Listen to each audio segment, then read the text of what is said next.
तुम गाय को सत्ता की सीढ़ी बनाते हो, सत्ता पे पहुंच जाने के बाद सीढ़ी को ठोकर मार देते हो कि अब जाओ, अब हमको तुम्हारा काम नहीं है।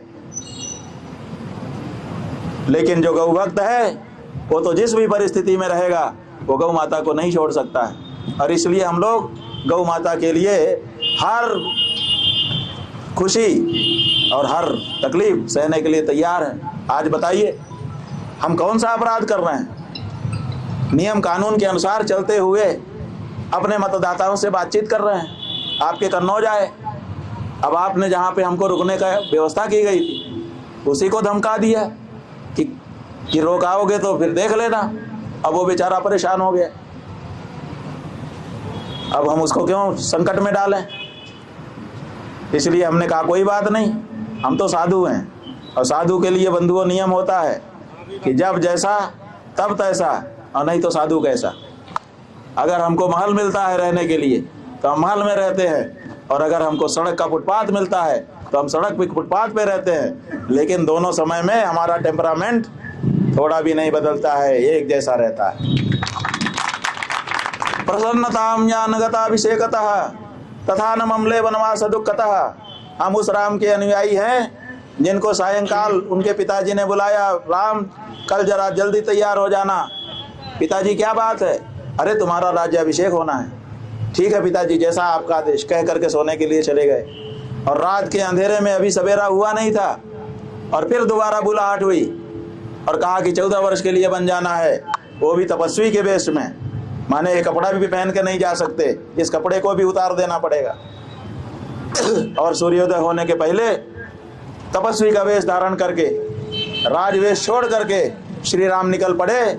लेकिन जब उन्होंने राज्याभिषेक का समाचार सुना था तब उनके मुख की जो शोभा थी, जब वो वनगमन कर रहे थे उस समय भी उनके मुख की वही शोभा थी, थोड़ा भी अंतर उनके मुखमंडल में नहीं आया था। इसलिए हम हर परिस्थिति को भगवान की दी हुई परिस्थिति मान करके स्वीकार करते हैं और उसी का आनंद लेते हैं। इसलिए हमें क्या दिक्कत है?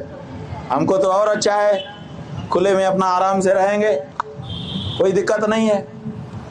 तो आज रात को हम लोग यहीं पर रुक रहे हैं, किसी को भी संकट में डालना ठीक नहीं है। ये बंधु आए, कहाँ चले गए? अभी यहाँ थे शायद आप, ये यहाँ बंद खड़े थे। इन्होंने बताया कि हम लोग बहुत परेशान हैं, जहाँ आपकी व्यवस्था की गई है वहाँ तो डरा ही दिया, उनको तो परेशान कर ही दिया।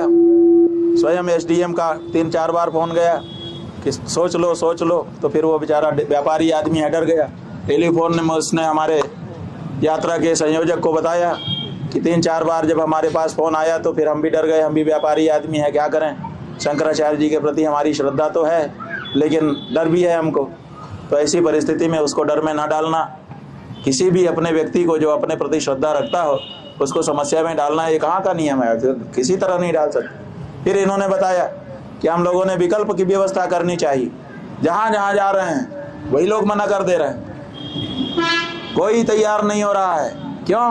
क्योंकि सब जगह टेलीफोन चला जा रहा है। तो पहले से भी टेलीफोन तो जाता था और भी जगह पर, जब से हम चले हैं तब से जा रहा है, लेकिन ऐसा हमारे रुकने पर किसी को मना ही कर दिया गया हो, ऐसा अभी तक नहीं हुआ। ये कन्नौज में पहली बार हो रहा है।